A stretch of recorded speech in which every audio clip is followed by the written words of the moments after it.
أيها المسلمون، إن الفجوة بيننا وبين النصر واسعة إن سلكنا هذا المسلك، لأن للنصر شروطا لن يتحقق بدونها.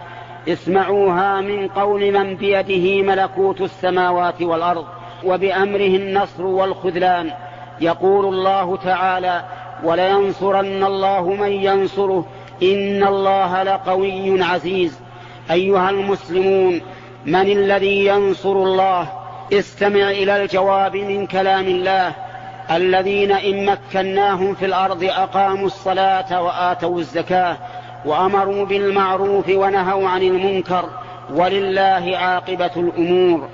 المستحقون للنصر هم الذين إن مكنهم الله في الأرض أقاموا الصلاة وآتوا الزكاة وأمروا بالمعروف ونهوا عن المنكر.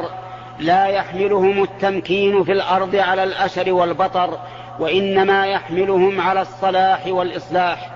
فاتقوا الله أيها المسلمون، وأنيبوا إلى ربكم وأقيموا شريعته، وأطيعوا الله ورسوله إن كنتم مؤمنين.